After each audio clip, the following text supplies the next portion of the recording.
स्वागत है आप सभी का हमारे YouTube चैनल में। और आज हम चैप्टर 14 करने वाले हैं बायोलॉजी का क्लास 9 से द रेस्पिरेटरी सिस्टम। और विकास ने इसके लिए रिक्वेस्ट भी की थी कि सर इसको ज़रूर जल्द से जल्द बनाइएगा। तो पहले तो हम देखेंगे अपना प्रोग्रेस चेक, जो कि सबसे पहला है पेज नंबर 137 पे। सबसे पहला है given below is the definition of respiration with a few blank to be filled in. Definition दी हुई है रेस्पिरेशन की, कुछ ब्लैंक दिए हुए हैं, उसको फिल करना है। Right suitable word in the blank, blank में सुटेबल वर्ड लिखना है। तो रेस्पिरेशन एक प्रोसेस है रिलीजिंग, रिलीज क्या करता है रेस्पिरेशन, तो एनर्जी रिलीज करता है। By breaking down, break down करता है कौन से मॉलिक्यूल का, ग्लूकोज मॉलिक्यूल्स का। For carrying out life process, जिससे हमारी ज़िंदगी चलती है। तो पहले वाले में एनर्जी, सेकंड में ग्लूकोज और थर्ड में लाइफ फिलअप करेंगे हम। नेक्स्ट है कि write the overall chemical equation representing the above definition of respiration. तो इसके लिए जस्ट एक पेज बिफोर आ जाओ आप, पेज नंबर 136 पे। तो ये रहा वो केमिकल इक्वेशन जिसमें ग्लूकोज का मॉलिक्यूल कंबाइन कर रहा है ऑक्सीजन के साथ और ब्रेक डाउन हो रहा है, कार्बन डाइऑक्साइड फॉर्म हो रहा है, वाटर और एनर्जी। तो इक्वेशन था। थर्ड वाला है कि in what form is the energy liberated in respiration. Respiration में किस फॉर्म में एनर्जी लिबरेट होती है, तो एटीपी के फॉर्म में होती है। और एटीपी क्या होता है, तो एटीपी होता है आपका एडिनोसाइन ट्राई फॉस्फेट। ये एनर्जी करेंसी भी है। नेक्स्ट है क्वेश्चन नंबर 4। क्वेश्चन नंबर 4 में है give two example of life activities which need energy. तो बहुत सारी ऐसी जो है कि लाइफ एक्टिविटीज जिनको एनर्जी चाहिए। जैसे कि यहीं पे देख लो पेज नंबर 136 पे देखो, यहाँ पे लिख दिया हुआ है वाई वी नीड एनर्जी। तो भाई सिंथेसिस ऑफ प्रोटीन के लिए, from amino acid, production of enzyme के लिए, contraction of muscles for movement के लिए, conduction of electrical impulse in a nerve cell के लिए, production of new cells in a cell division के लिए, production of new cell by cell division, और keeping the body warm in warm blooded animal, bird and mammal, उसके लिए भी हमको energy चाहिए रहती है। तो बहुत सारी हैं, इसमें से कोई दो आपको चूज करके लिख देना है।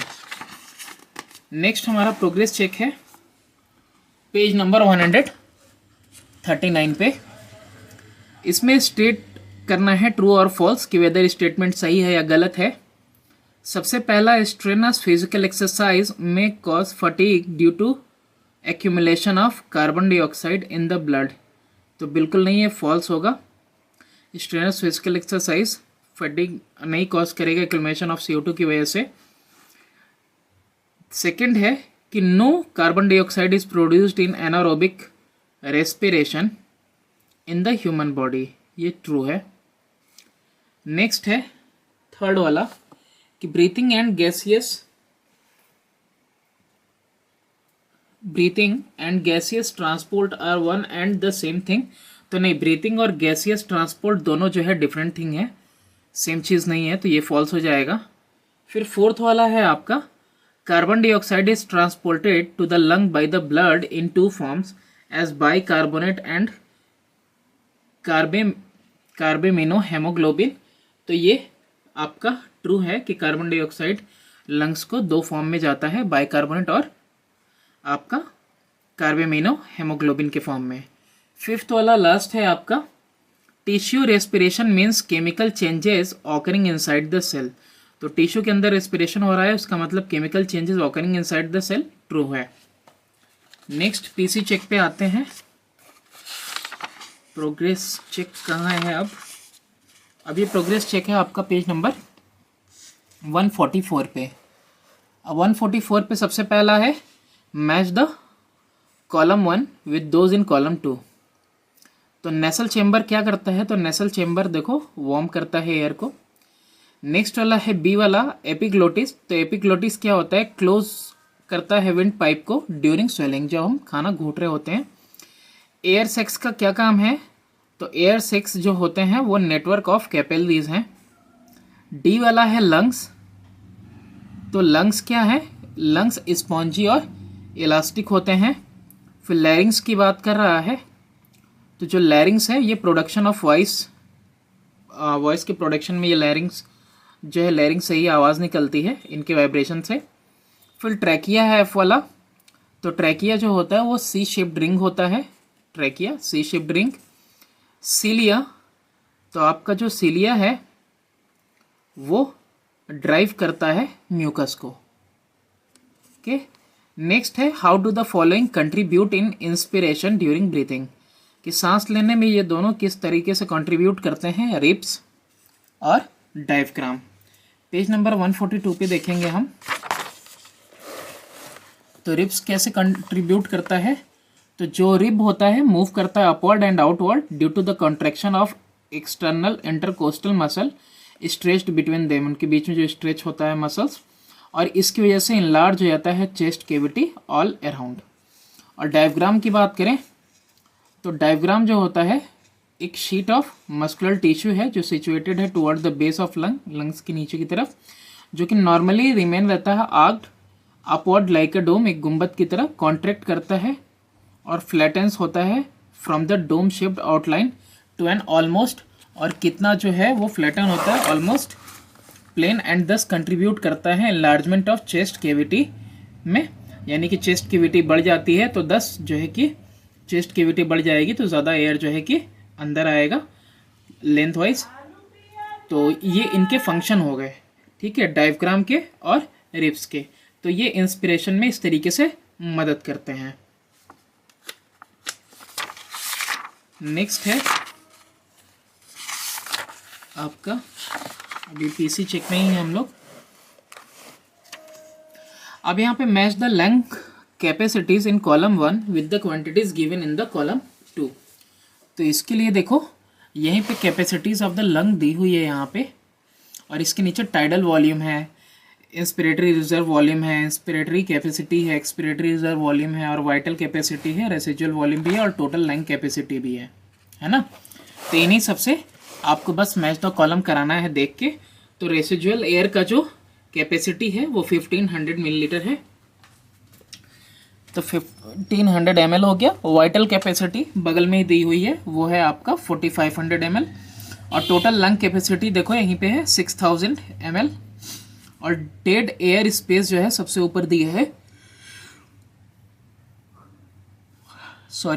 150 ml।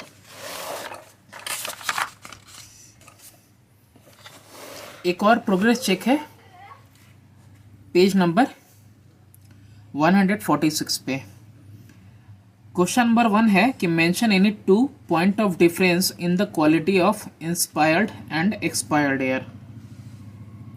2 पॉइंट ऑफ डिफरेंस बताने हैं आपको quality of inspired and inspired air में। तो यहाँ पे बस एक पेज पीछे चले आओ, तो देखो जो इंस्पायर्ड एयर होती है उसमें ऑक्सीजन होता है 20.96%, और जबकि एक्सपायर्ड एयर में जो है कि 16.4%, और कार्बन डाइऑक्साइड जब आप एक्सपायर करते हो तो 0.04% होती है, जबकि एक्सपायर्ड एयर में 4% होती है ना। बिल्कुल जो है कि काफ़ी ज़्यादा इंक्रीज़ कर गया ना, 100 टाइम्स के करीब इंक्रीज़ कर जाता है।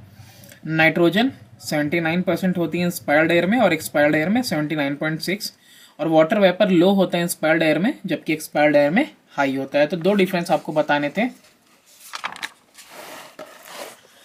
फिर उसके बाद सेकंड है question number 2, people climbing to high altitude में suffer from dizziness and unsteady vision.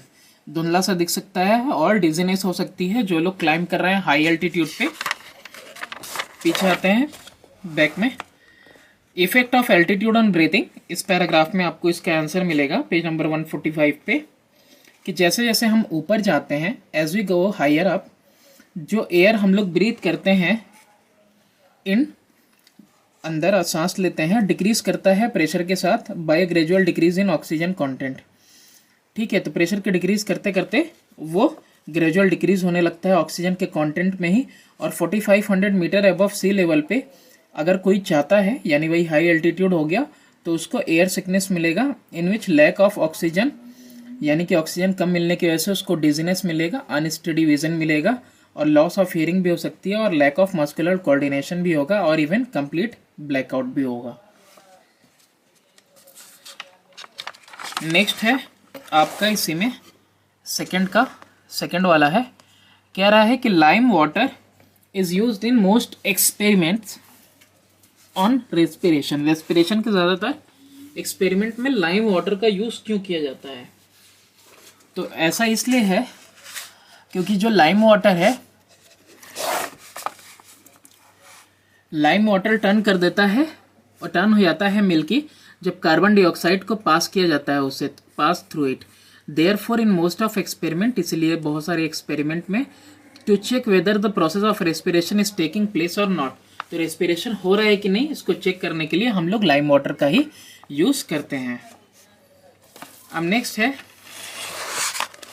कि जो रेस्पिरेशन होता है, रेस्पिरेशन रेट हायर होता है एनिमल, वो हायर होता है एनिमल में, then in plant. Respiration rate higher होता है प्लांट से ज़्यादा होता है एनिमल्स में। इसका आंसर है पेज नंबर 136 में।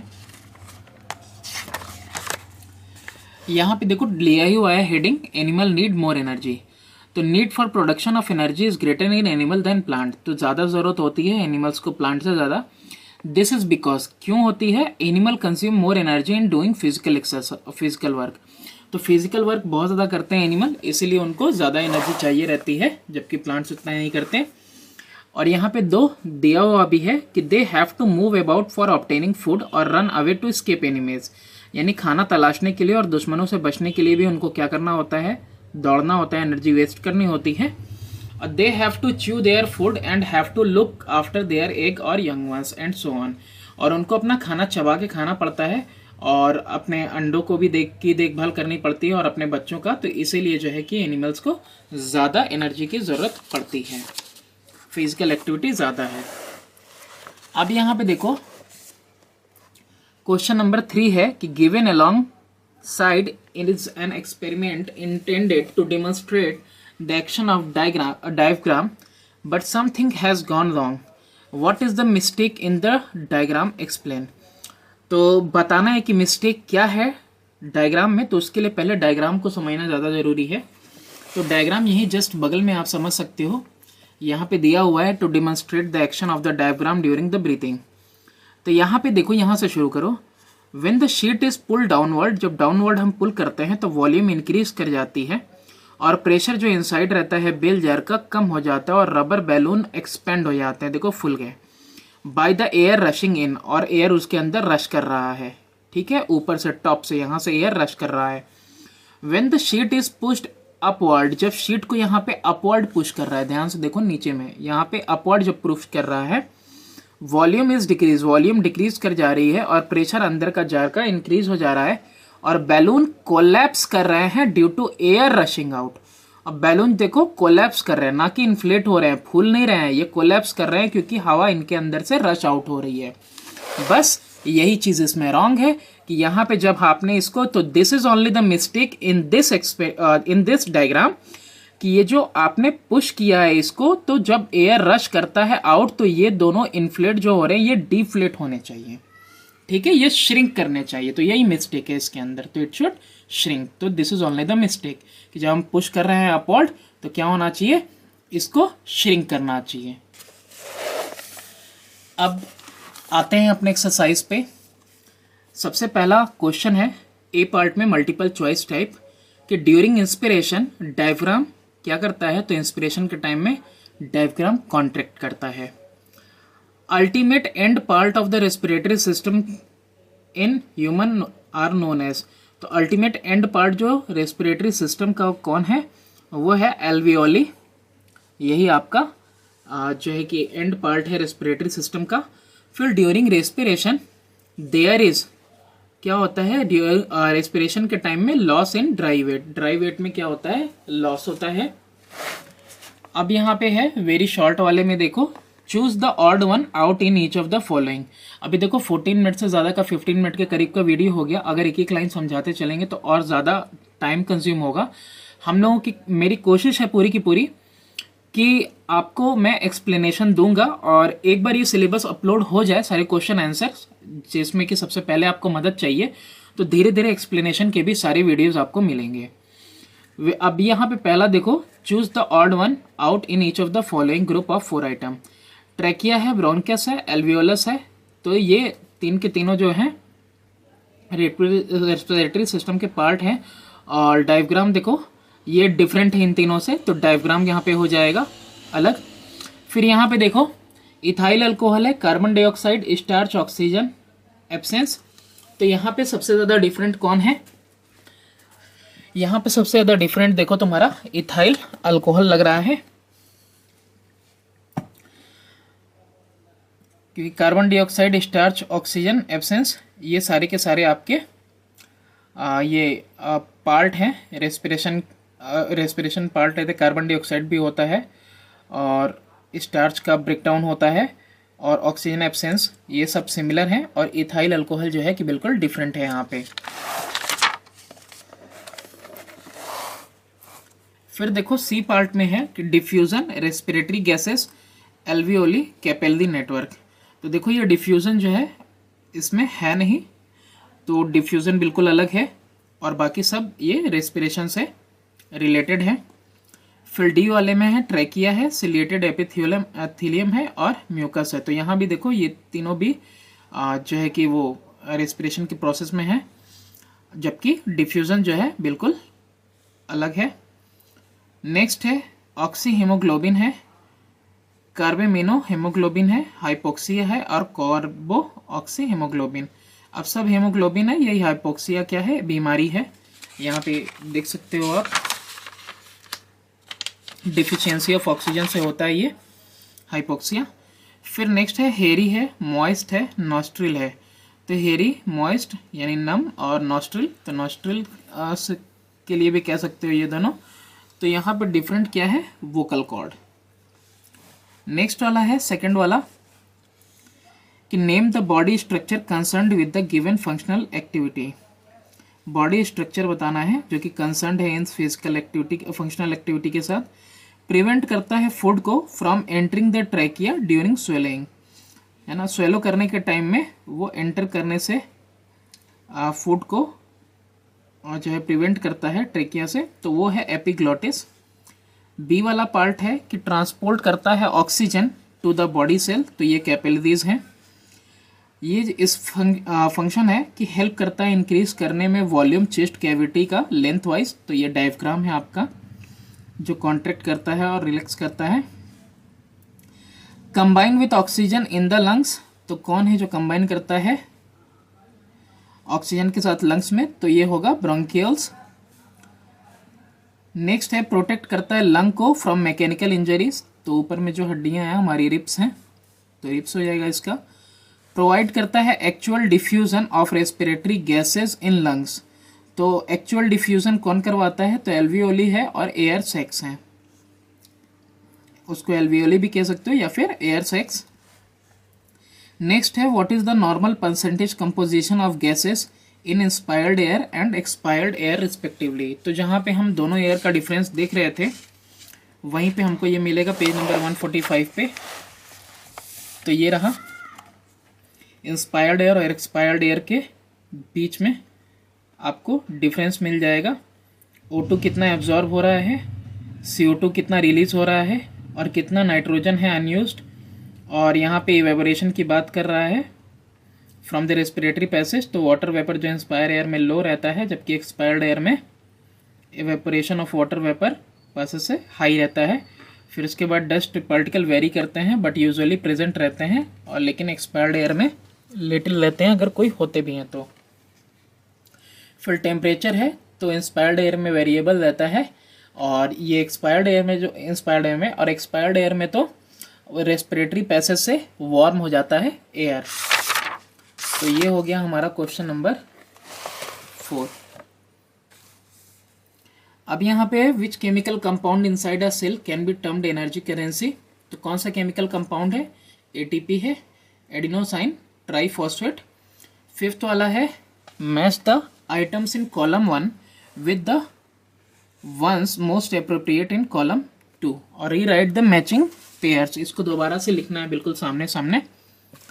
तो यहाँ पे आपका जो है एल्वियोली, इसके सामने क्या होगा, ये डिफ्यूज़न ऑफ गैसेस अभी ऊपर देखा ना हमने सेक्स वाले में, एल्वियोली और एयर सेक्स। तो डिफ्यूज़न ऑफ गैसेस पहला वाला हो जाएगा। दूसरा वाला है ब्रोंकियल्स।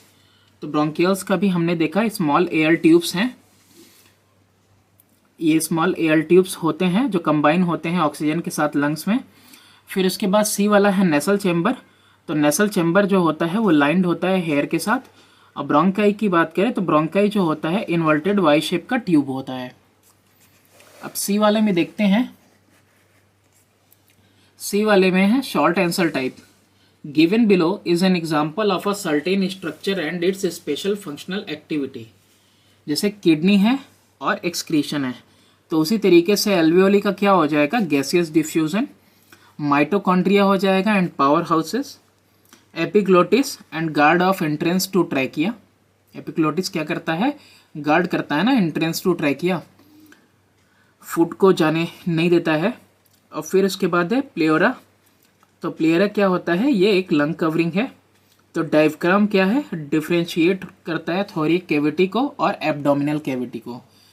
डिफ्रेंशिएट करता है थोरिएक कैविटी THORIAC कैविटी को एंड एब्डोमिनल कैविटी को।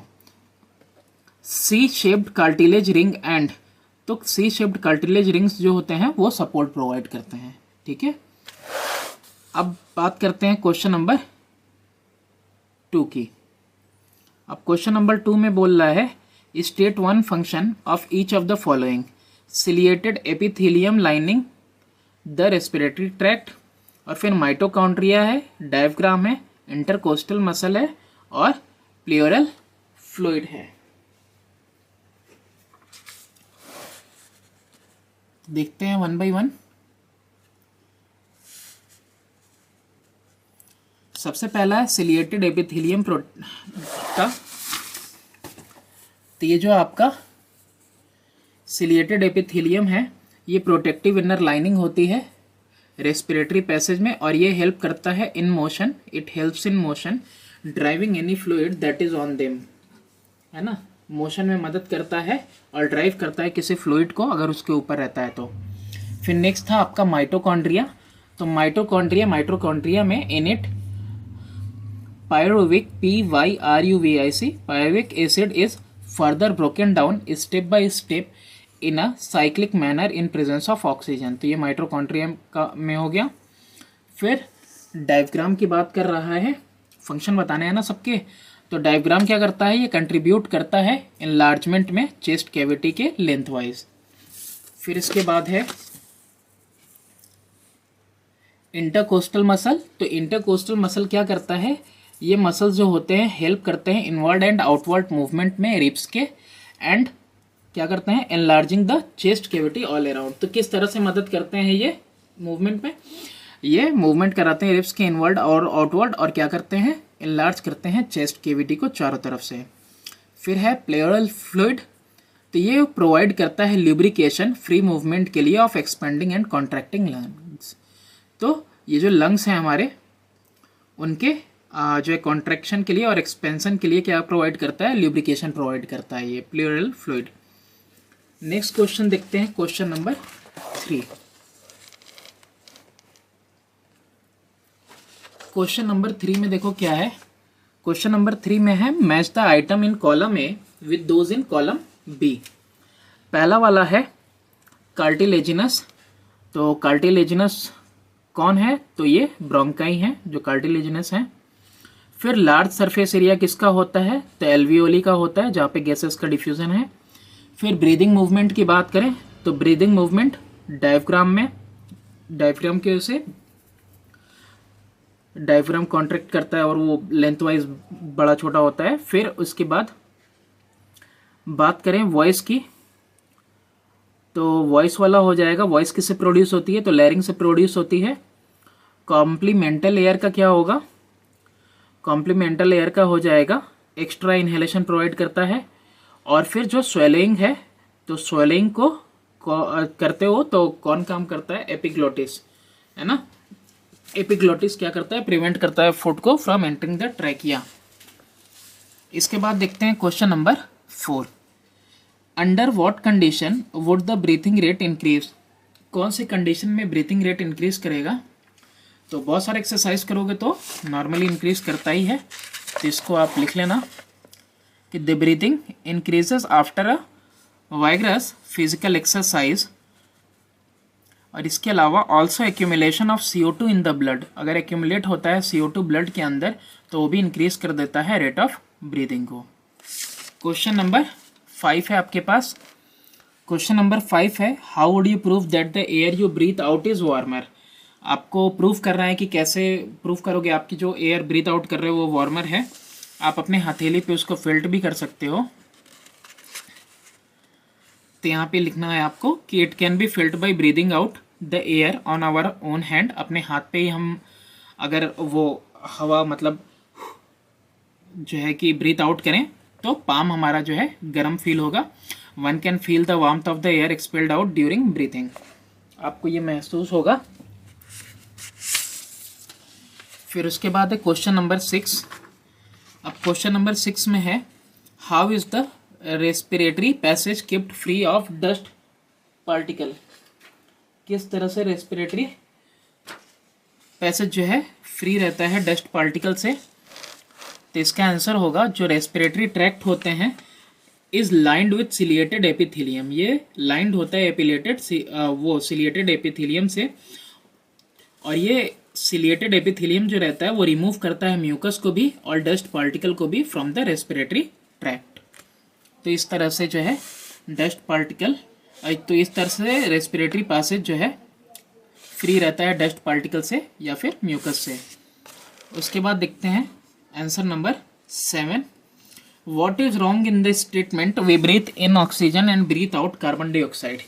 अब गलत बात इसमें क्या है कि प्योर ऑक्सीजन तो आपको मिलता नहीं है, लेकिन आप क्या लेते हो, मिक्सचर ऑफ गैसेस लेते हो। तो यही बात इसमें बस गलत है।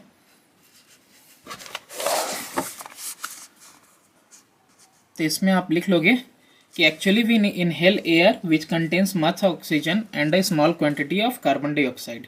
तो जो हवा हम सांस लेते हैं उसमें जो है कि ऑक्सीजन रहता है और साथ में CO2 भी छोटी मात्रा में रहता है। वाइल गिविंग आउट, जब हम एक्सेल कर रहे होते हैं तो जो एयर कंटेन रहता है वो लेस रहता है क्वांटिटी में ऑक्सीजन के, और ज़्यादातर क्या रहता है उसमें कार्बन डाइऑक्साइड।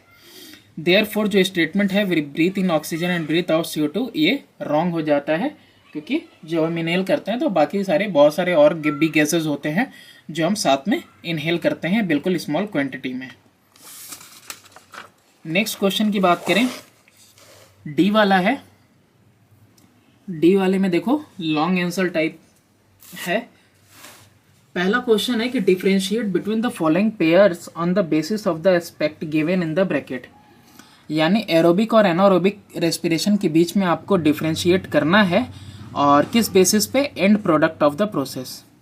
उसी तरीके से रेस्पिरेशन फोटोसिंथेसिस में कौन सा गैस रिलीज होता है, फोटोसिंथेसिस एंड रेस्पिरेशन में रिएक्टेंट और इंस्पायर्ड एयर और एल्वियोला एयर में CO2 के कंटेंट के हिसाब से आपको डिफरेंशिएट करना है। रेस्पिरेशन और ब्रीथिंग में ऑर्गन कौन कौन से इन्वॉल्व है उसके हिसाब से, और टाइडल वॉल्यूम और रेसिजुअल वॉल्यूम क्वांटिटी के हिसाब से।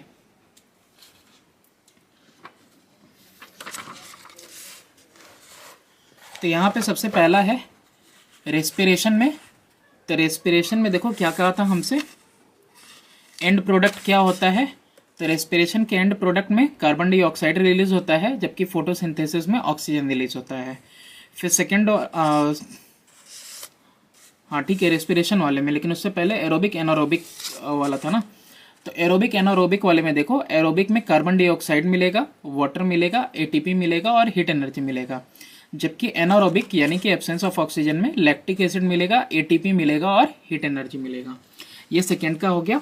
रेस्पिरेशन और फोटोसिंथेसिस के बीच में कौन कौन से गैस रिलीज हो रहे हैं, तो रिलीज हो रहा है कार्बन डाइऑक्साइड और ऑक्सीजन। फिर नेक्स्ट वाला है आपके पास फोटोसिंथेसिस और रेस्पिरेशन रिएक्टेंट के हिसाब से। तो फोटोसिंथेसिस में रिएक्टेंट देखो वही है कार्बन डाइऑक्साइड, सनलाइट और वाटर।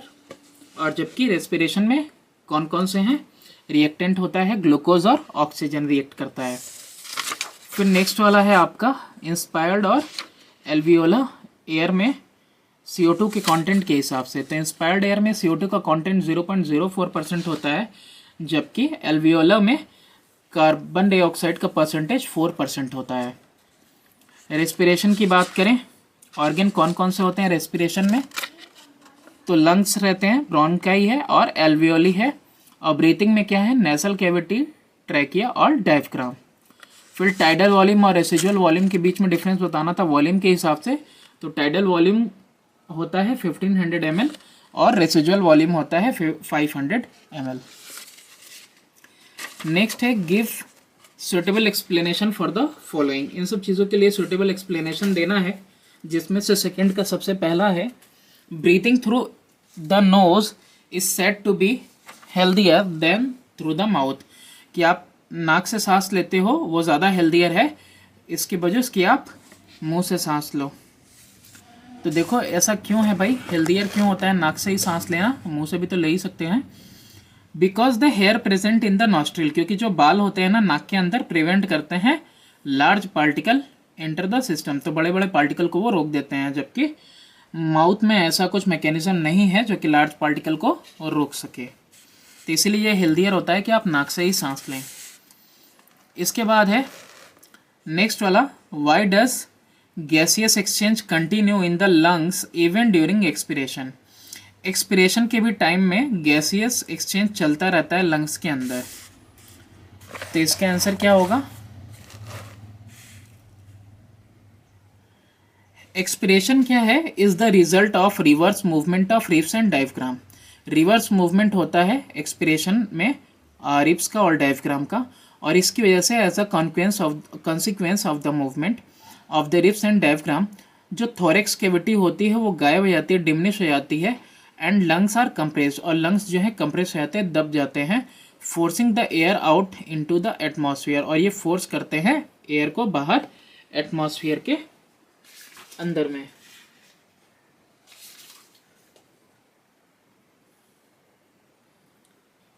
ठीक है, तो इसीलिए क्या होता है, इसीलिए जो है गैसियस एक्सचेंज कंटिन्यू रहता है लंग्स के अंदर इस फोर्स की वजह से इवन ड्यूरिंग एक्सपिरेशन। फिर सी वाला बोल रहा है why does a person feel breathlessness at higher altitude. तो इसका भी हमने इससे पहले भी डिस्कस किया था।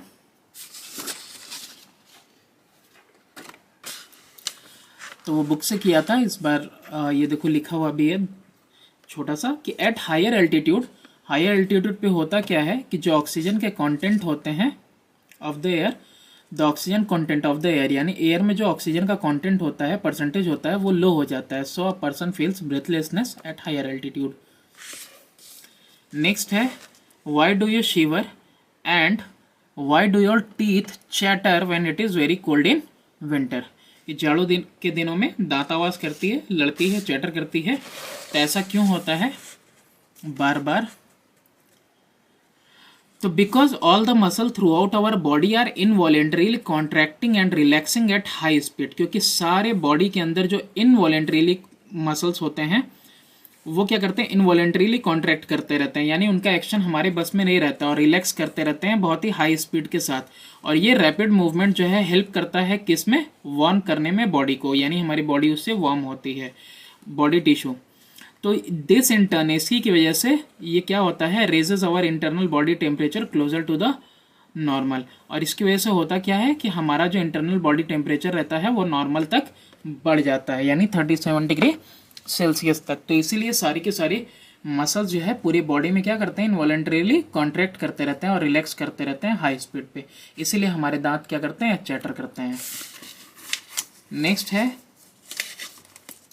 Question number 3, with regard to the respiratory system and the process of respiration in man, answer the following question. Name the 2 muscles that help in breathing. वो कौन से 2 मसल्स हैं जो हेल्प करते हैं ब्रीदिंग में? तो एक है आपका एब्डोमिनल मसल और दूसरा है इंटरकोस्टल मसल। फिर नेक्स्ट उसके आगे कह रहा है कि briefly describe how the above mentioned muscles help in inspiration of air. तो कैसे जो है ये मसल्स मेंशन है, तो किस तरह से ये मदद करते हैं, पेज नंबर 142 पे ही फिर से देखेंगे हम। तो देखो यहाँ पे इंस्पिरेशन के ही हेडिंग में दिया हुआ है यहाँ पे कि जो तुम्हारा एब्डोमिनल मसल है, तो उसकी वजह से देखो क्या होता है कि जो रिब्स होते हैं मूव करते हैं अपवर्ड और outward due to contraction of external intercostal muscle. Intercostal muscle stretched between them. तो रिब्स का जो मूवमेंट होता है वो किसकी वजह से होता है? Due to contraction of external intercostal muscle. तो इंटरकोस्टल मसल की वजह से होता है, जो स्ट्रेच होते हैं उनके बीच में इंटरकोस्टल मसल। दस enlarge the chest cavity all around, और इसी की वजह से चेस्ट कैविटी क्या होती है? चारों तरफ इंक्रीज कर जाती है। तो ये फंक्शन हो गया आपका इंटरनल कोस्टल मसल्स का, है ना, इंस्पिरेशन में। फिर डायग्राम की बात करें तो डायग्राम जो है नॉर्मली रिमेन करता है आर्क्ड अपवर्ड लाइक अ डोम, एक डोम की तरह बिल्कुल कॉन्ट्रैक्ट करता है और फ्लैटन होता है from dome shape outline to an almost horizontal. Dome shape से बिल्कुल कैसा हो जाता है? हॉरिजॉन्टल प्लेन हो जाता है, एंड दस कंट्रीब्यूट करता है enlargement of the chest cavity. तो चेस्ट कैविटी लेंथ वाइज बढ़ जाती है, ठीक है। तो ये आपका डायग्राम हो गया। एज द डायग्राम फ्लैटन, जब डायग्राम फ्लैटन होता है ये प्रेस करता है organ inside the abdomen. Abdomen के नीचे जो ऑर्गन है उनको प्रेस करता है with abdominal muscle. Abdominal muscle with the abdominal muscles relaxed. तो एब्डोमिनल मसल्स रिलैक्स हो जाते हैं और जो एब्डोमिनल वॉल होता है मूव करता है outward, leading to increase in volume of chest cavity and decrease of pressure.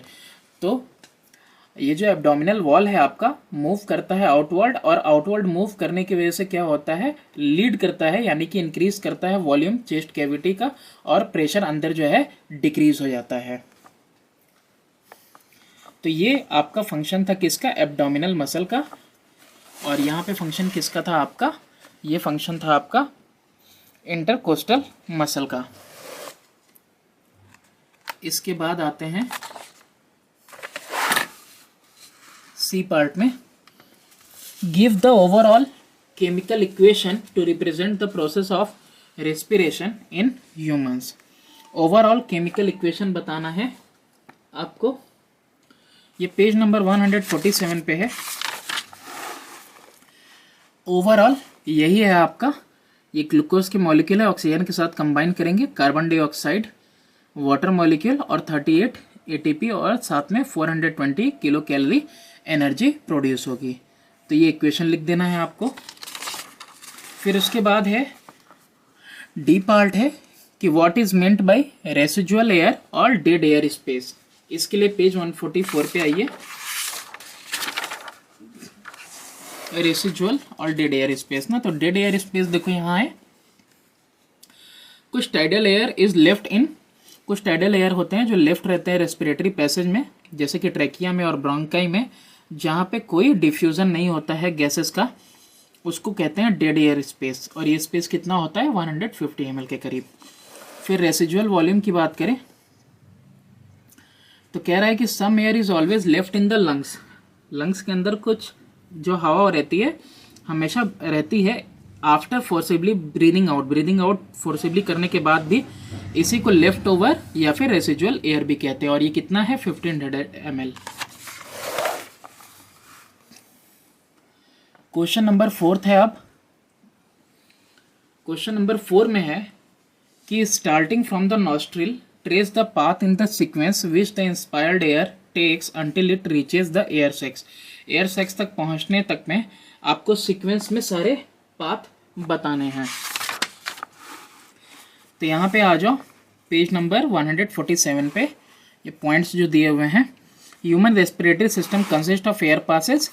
Knows है, फिर उसके बाद होगा फेरिंग्स, फिर उसके बाद लैरिंग्स, फिर आपका होगा ट्रैकिया, और उसके बाद होगा ब्रोंकाई। ठीक है, फिर यहाँ पे एयर सैक्स में एंटर कर जाएंगे। तो बस वहीं तक के लिए पूछा था, ब्रोंकाई तक आप लिखोगे। क्वेश्चन नंबर 5 है, what are the function of the following in breathing. Breathing में क्या फंक्शन है इनका? तो पेज नंबर 142 पे आप देख सकते हो। जैसा कि अभी हम लोगों ने लास्ट टाइम अभी किस में देखा? थर्ड के बी वाले में देखा। हाँ, थर्ड के बी वाले में एब्डोमिनल मसल का और इंटरकोस्टल मसल का फंक्शन देखा। उसी में रिब्स का भी था, डायफ्राम का, एब्डोमिनल मसल का था। तो इस बार आपको कहाँ से कहाँ तक लिखना है? ये रिब्स का पूरा लिखना है, फिर डायफ्राम का लिखोगे, और डायफ्राम से ही आप यहाँ शुरू करोगे तो ये किसका हो गया, डायग्राम के बाद और किसका दिया हुआ है, एब्डोमिनल मसल का, तो एब्डोमिनल मसल का यहाँ पे है, ठीक है। तो पूरा यहाँ तक आप लिखोगे। नेक्स्ट है ई वाला, स्ट्रक्चर्ड एप्लीकेशन या फिर स्किल टाइप में है। यहाँ पे ये डायग्राम दिया हुआ है। अब यहाँ पे given alongside is a diagrammatic sketch of a part in human lung. Name करना है आपको पार्ट नंबर 1 to 4। तो इसके लिए डायग्राम भी देख लें एक बार। ये रहा डायग्राम, ठीक है, दिख रहा होगा। ये डायग्राम है पेज नंबर 141। इसी डायग्राम से आप कॉपी करके वहाँ पे सबकी नंबरिंग कर सकते हो आराम से। तो इसमें देखो, उस डायग्राम से आप कंपेयर कर लेना। यहाँ पे जो नंबरिंग दी हुई है, नंबर 1 जो है आपका थिन वॉल ऑफ कैपिलरी है। नंबर 2 पे आपका आरबीसी शो किया हुआ है, रेड ब्लड सेल। नंबर 3 पे प्लाज्मा शो किया है और नंबर 4 पे thin wall of the alveolus show किया हुआ है। फिर 2 एरोज हैं, है ना, 5 और 6। तो what do the arrows 5 and 6 indicate? Arrow 5 यहाँ पे है और एरो 6 यहाँ पे है। ये दोनों क्या इंडिकेट करते हैं? तो एरो 5 इंडिकेट करता है कार्बन डाइऑक्साइड डिफ्यूजेज आउट, और 6 नंबर में जो एरो है वो ऑक्सीजन डिफ्यूजेज इन, इसको शो करता है। ये भी उसमें दिया हुआ है डायग्राम में, जो बुक में है। तो सेम डायग्राम है, बस आपको वहाँ से देखोगे तो आपको सब समझ में आ जाएगा। नेक्स्ट है given below is an overall chemical reaction of a certain process. और ये सर्टेन प्रोसेस है। अब दिख ही रहा होगा कि यहाँ पे देखो ऑक्सीजन का इन्वॉल्वमेंट नहीं है, मतलब एनारोबिक रेस्पिरेशन है। तो नेम द प्रोसेस, तो ये एनारोबिक रेस्पिरेशन हो गया। नेक्स्ट है कि is the reaction applicable to the animal और टू द प्लांट और to both animal and plant. तो ये सिर्फ एनिमल में होता है एनारोबिक रेस्पिरेशन, जिसमें लैक्टिक एसिड प्रोड्यूस होता है, लैक्टिक एसिड। नेक्स्ट है कि name 1 tissue in which this reaction में ऑकर। तो ये जो रिएक्शन होता है वो मस्कुलर टिश्यू में ऑकर होता है। फिर थर्ड वाला है given below are chemical reaction 1 to 5 involving glucose and 5 other chemical product. अब यहाँ पे इस डायग्राम को एकदम अच्छे से हम देख लेंगे। अब यहाँ पे रिएक्शन 1 में लैक्टिक एसिड, रिएक्शन 2 में स्टार्च है, थर्ड में ग्लाइकोजन है, फोर्थ में कार्बन डाइऑक्साइड और वाटर है, और फिफ्थ में कार्बन डाइऑक्साइड और इथेनॉल है। अब सबसे पहला देखते हैं, right the reaction number of the following. Anaerobic reaction, तो एनारोबिक रेस्पिरेशन है। तो एनारोबिक रेस्पिरेशन में क्या होता है? तो एनारोबिक रेस्पिरेशन में आपको मालूम है कार्बन डाइऑक्साइड और इथेनॉल प्रोड्यूस होता है, तो 5 नंबर हो जाएगा इसमें। And product of aerobic respiration, aerobic यानी जिसमें ऑक्सीजन का इन्वॉल्वमेंट है, तो एरोबिक रेस्पिरेशन में आपको कार्बन डाइऑक्साइड और वाटर दोनों मिलेगा, तो ये 4 नंबर यहाँ पे पुट कर दिया मैंने। फिर उसके बाद है reaction occurring in liver. Liver में जो रिएक्शन होगा उसका, तो लीवर में क्या होगा? स्टार्च है, तो यहाँ पे जो है कौन सा होगा रिएक्शन? रिएक्शन नंबर 2, ग्लूकोज जो है स्टार्च में कन्वर्ट हो जाएगा लीवर में। फिर उसके बाद फोर्थ वाला है एनारोबिक रेस्पिरेशन। जब एनिमल में होगा तो एनिमल में क्या होगा? एनिमल्स में लैक्टिक एसिड प्रोड्यूस होता है, तो लैक्टिक एसिड देखो रिएक्शन नंबर 1 पे है। और storage in the liver, liver के अंदर जो स्टोरेज होगा तो वो ग्लूकोज जो है ग्लाइकोजन के फॉर्म में होगा, यानी कि थर्ड वाला रिएक्शन। फिर उसके बाद आगे है कि which reaction 1 to 5 in the above correspond to the following, और राइट करना है corresponding number of reaction. Aerobic respiration के लिए नंबर 4 होगा, ग्लूकोज कन्वर्ट होगा कार्बन डाइऑक्साइड और वाटर में। Change taking place in the liver, liver में कौन सा प्लेस चेंज होगा? तो ग्लूकोज जो है ग्लाइकोजन में कन्वर्ट होगा, रिएक्शन नंबर 3। फिर उसके बाद है anaerobic respiration in the east. तो एनारोबिक रेस्पिरेशन ईस्ट में क्या फॉर्म करेगा? कार्बन डाइऑक्साइड और इथेनॉल प्रोड्यूस करेगा, रिएक्शन नंबर 5 हो जाएगा ये। फिर फोर्थ वाली बात करें तो change taking place in a plant storage organ, जैसे कि पोटैटो। तो इसमें होता क्या है? इसमें जो ग्लूकोज होता है सारा का सारा वो किस में कन्वर्ट हो जाता है? स्टार्च में कन्वर्ट हो जाता है, यानी सेकेंड नंबर का रिएक्शन। फिर एनारोबिक रेस्पिरेशन इन एनिमल, तो एनिमल में अगर एनारोबिक रेस्पिरेशन होगा तो लैक्टिक एसिड प्रोड्यूस होगा, यानी कि रिएक्शन नंबर 1। फिर उसके बाद है यहाँ पे डायग्राम तुमको शो किया हुआ है कि volume of air in the lungs and at and the rate at which it is exchanged during inspiration and expiration was measured. ये measure किया गया था. Following diagram shows a group of the lung volumes and capillaries. ये जो diagram है ये show करता है ग्रुप ऑफ द लंग के ग्रुप हैं और वॉल्यूम है और कैपेसिटीज़ हैं, इसको शो कर रहा है ये डायग्राम. आपको इसको स्टडी करना है और एक्सप्लेन करना है इन सारी चीज़ों को. Tidal volume, inspiratory reserve volume, expiratory reserve volume, vital capacity और रेसिजुअल वॉल्यूम. तो पहले तो इसका सारा कंटेंट देख लो. टाइडल वॉल्यूम का 500 ml है, इंस्पिरेटरी रिजर्व वॉल्यूम का 3000 है, एक्सपिरेटरी रिजर्व वॉल्यूम 1000 ml है, वाइटल कैपेसिटी 4500 ml है और रेसिजुअल 1500 ml है. इसको एक्सप्लेन करना है और साथ में जो वॉल्यूम आप देख रहे हो ये मेंशन भी है बुक में ही आपके पेज नंबर 144 पे. अब पेज नंबर 144 पे आप आ जाइए और आप इस पे देख सकते हो जो पूछा है सब. टाइडल वॉल्यूम क्या होता है सबसे पहले तो tidal volume air breathed in and out in a normal quite, यानी कि बिना फोर्स किए गए ब्रीथिंग में, तो उसको बोलते हैं टाइडल वॉल्यूम. तो ये 500 ml है, ठीक है, जो लिखा मैंने वहाँ पे. नेक्स्ट था इंस्पिरेटरी रिजर्व वॉल्यूम. तो इंस्पिरेटरी रिजर्व वॉल्यूम डिफाइन भी करना है. तो air that can be drawn in, जो ड्रॉ कर सकते हैं forcibly over and above the tidal air, इसको कहते हैं, यानी कि कॉल्ड कॉम्प्लीमेंटल एयर भी कहते हैं, यानी कि एक्स्ट्रा एयर हम लोग एब्जॉर्ब करते हैं, फोर्सिबली लेते हैं टाइडल एयर से ज़्यादा, तो वो होता है कैपेसिटी 3000 ml का. फिर उसके बाद एक्सपिरेटरी रिजर्व वॉल्यूम पूछा था, तो यहाँ सीधे आ जाएंगे एक्सपिरेटरी रिजर्व वॉल्यूम पे.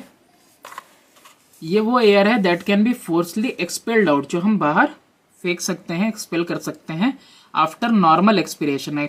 नॉर्मल एक्सपिरेशन के बाद इसको सप्लीमेंटल एयर भी कहते हैं.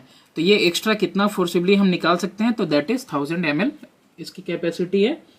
वाइटल कैपेसिटी क्या होती है, तो वाइटल कैपेसिटी वो वॉल्यूम ऑफ एयर होती है जो कि हम can be taken in and expelled out by maximum inspiration and expiration.